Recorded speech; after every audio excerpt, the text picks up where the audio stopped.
Assalamualaikum warahmatullahi wabarakatuh. Kami dari kelas 20 dengan mata kuliah Bahasa Indonesia dan dosen pengampu Ria Febrina SSM HUM ingin mempresentasikan topik perkuliahan karya ilmiah.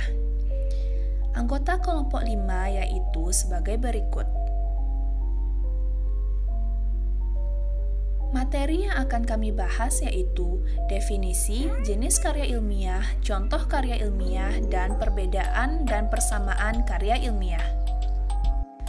Materi pertama akan disampaikan oleh Muhammad Fadel Chandra. Assalamualaikum warahmatullahi wabarakatuh. Saya Muhammad Fadel Chandra dari kelompok 5 ingin menjelaskan mengenai definisi karya ilmiah.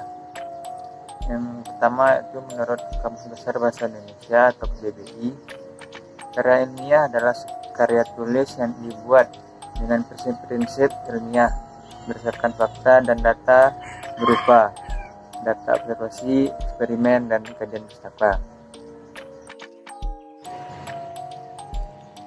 Yang kedua menurut para ahli, yang pertama yaitu Broto Joyo. Menurutnya, karya ilmiah merupakan karangan ilmu pengetahuan yang menampilkan fakta dan dibuat dengan menggunakan metodologi penulisan yang baik dan benar. Ahli yang kedua yaitu Eko Susilo M. Menurutnya, karya ilmiah merupakan suatu tulisan ataupun karangan yang didapatkan sesuai dengan sifat keilmuannya dan didasari dari berbagai hasil pengamatan, penelitian dan peninjauan terhadap bidang ilmu tertentu yang disusun dengan menggunakan metode tertentu dengan memperhatikan sistematika penulisan yang baik dan santun serta dapat dipertanggungjawabkan keilmiahannya. Ahli yang ketiga yaitu Jones. Menurutnya, karya ilmiah merupakan karangan ilmiah yang ditunjukkan untuk masyarakat tertentu ataupun profesional yang biasanya bersifat karya ilmiah tinggi. Hari yang keempat yaitu Harry Firman. Menurutnya, karya ilmiah merupakan laporan berupa tulisan yang dipublikasikan ataupun dipaparkan dari hasil pengkajian ataupun penelitian yang telah dilakukan, yang dalam penulisannya memperhatikan kaidah dan etika keilmuan yang berlaku di masyarakat. Lalu yang terakhir yang kelima, menurut Dr. Andus Toto Juroto dan Dr. Bambang Supriyadi. Menurut mereka, pengertian karya ilmiah adalah serangkaian kegiatan penulisan yang berlandaskan pada hasil penelitian yang disusun secara sistematis mengikuti metodologi ilmiah yang bertujuan untuk mendapatkan jawaban ilmiah dari suatu permasalahan. Materi kedua akan disampaikan oleh Dea Monica Oktatiara. Assalamualaikum warahmatullahi wabarakatuh. Nama saya Dea Monica Oktatiara. Saya akan menjelaskan jenis-jenis karya ilmiah. Yang pertama yaitu karya tulis ilmiah. Karya tulis ilmiah merupakan suatu karangan atau tulisan yang diperoleh sesuai dengan sifat keilmuannya dan didasari oleh hasil pengamatan, peninjauan, penelitian dalam bidang tertentu, disusun menurut metode tertentu dengan sistematika penulisan yang bersatuan bahasa dan isinya dapat dipertanggungjawabkan kebenarannya atau keilmiahannya. Bentuk-bentuk karya tulis ilmiah yaitu skripsi, tesis, disertasi, laporan, makalah ilmiah, dan makalah semesterial. Kedua yaitu karya tulis semi ilmiah. Karya tulis semi ilmiah adalah karya tulis ilmu pengetahuan yang menyajikan fakta umum dan menurut metodologi penulisan yang baik dan benar, ditulis dengan bahasa konkret, gaya bahasa formal, kata-kata teknis dan didukung dengan fakta umum yang dapat dibuktikan benar atau tidaknya, atau sebuah penulisan yang menyajikan fakta dan fiksi dalam satu tulisan dan penulisannya pun tidak semi formal tetapi tidak sepenuhnya mengikuti metode ilmiah yang sintesis analitis karena sering dimasukkan ke karya tulis non-ilmiah. Maksud dari karya tulis non-ilmiah tersebut ialah karena jenis semi-ilmiah memang masih banyak digunakan, misalnya dalam komik, anekdot, dongeng, hikayat, novel, roman, dan cerpen. Bentuk-bentuk karya tulis semi-ilmiah yaitu artikel, resensi, resume atau ringkasan, dan juga sinopsis. Ketiga yaitu karya tulis non-ilmiah. Karya tulis non-ilmiah adalah karangan yang menyajikan fakta pribadi tentang pengetahuan dan pengalaman dalam kehidupan sehari-hari, bersifat subjektif, tidak didukung fakta umum, dan biasanya menggunakan gaya bahasa yang populer atau biasa digunakan, atau tidak terlalu formal. Bentuk-bentuk karya tulis non-ilmiah yaitu dongeng, cerpen, novel, drama, dan roman. Materi ketiga akan disampaikan oleh Safira Khairani. Assalamualaikum warahmatullahi wabarakatuh. Saya Safira Khairani ingin menjelaskan tentang contoh karya ilmiah, contoh karya semi ilmiah, dan contoh karya non-ilmiah. Yang pertama yaitu contoh karya ilmiah. Yang pertama skripsi. Skripsi adalah istilah yang digunakan di Indonesia untuk mengilustrasikan suatu karya tulis ilmiah berupa paparan tulisan hasil penelitian sarjana S1 yang membahas suatu permasalahan atau fenomena dalam bidang ilmu tertentu dengan menggunakan kaidah-kaidah yang berlaku. Yang kedua yaitu makalah. Makalah adalah salah satu jenis karya tulis yang bersifat ilmiah dengan pembahasan permasalahan tertentu. Pada umumnya, pembuatan makalah bertujuan untuk memenuhi tugas tertentu seperti tugas akademik dan tugas non-akademik. Yang ketiga yaitu tesis. Tesis adalah pernyataan atau teori yang didukung oleh argumen yang dikemukakan dalam karya tulis ilmiah untuk mendapatkan gelar kesarjanaan pada perguruan tinggi. Yang keempat yaitu disertasi. Disertasi adalah karya tulis ilmiah resmi akhir seorang mahasiswa dalam penyelesaian program S3. Dan yang kelima yaitu laporan. Laporan adalah bentuk penyajian fakta tentang suatu keadaan atau suatu kegiatan. Pada dasarnya, fakta yang disajikan itu berkenaan dengan tanggung jawab yang ditugaskan kepada si pelapor. Berikut ini adalah salah satu contoh karya tulis ilmiah.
Yang kedua yaitu contoh karya semi ilmiah. Yang pertama artikel. Artikel adalah karangan faktual secara lengkap dengan panjang tertentu yang dibuat untuk dipublikasikan di media online maupun cetak dan bertujuan menyampaikan gagasan dan fakta yang dapat meyakinkan, mendidik, dan menghibur. Yang kedua resensi. Resensi adalah suatu penilaian terhadap sebuah karya. Yang ketiga yaitu opini. Opini adalah suatu sikap atau pendapat seseorang mengenai sebuah persoalan atau keadaan yang pernah maupun sedang terjadi.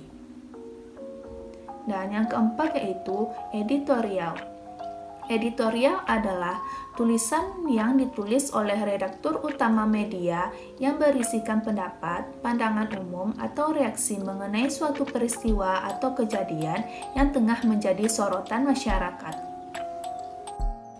Yang ketiga yaitu contoh karya non-ilmiah. Yang pertama dongeng. Dongeng merupakan bentuk sastra lama yang bercerita tentang suatu kejadian yang luar biasa yang penuh khayalan atau fiksi yang dianggap oleh masyarakat suatu hal yang tidak benar-benar terjadi. Yang kedua cerpen. Cerpen adalah sebuah karya sastra pendek yang bersifat fiktif dan mengisahkan tentang suatu permasalahan yang dialami oleh tokoh secara ringkas mulai dari pengenalan sampai akhir dari permasalahan yang dialami oleh tokoh. Yang ketiga, drama. Drama adalah genre atau jenis sastra yang menggambarkan gerak kehidupan manusia. Yang keempat, roman. Roman adalah sejenis karya sastra dalam bentuk prosa atau gancaran yang isinya melukiskan perbuatan pelakunya menurut watak dan isi jiwa masing-masing. Dan yang kelima yaitu novel. Novel adalah karangan prosa panjang yang mengandung rangkaian cerita kehidupan seseorang dengan orang yang berada di sekelilingnya, dengan menonjolkan watak dan sifat setiap pelaku dalam kisah yang diceritakan. Materi keempat akan disampaikan oleh Safira Khairani. Yang keempat yaitu perbedaan dan persamaan karya ilmiah. Yang pertama perbedaannya.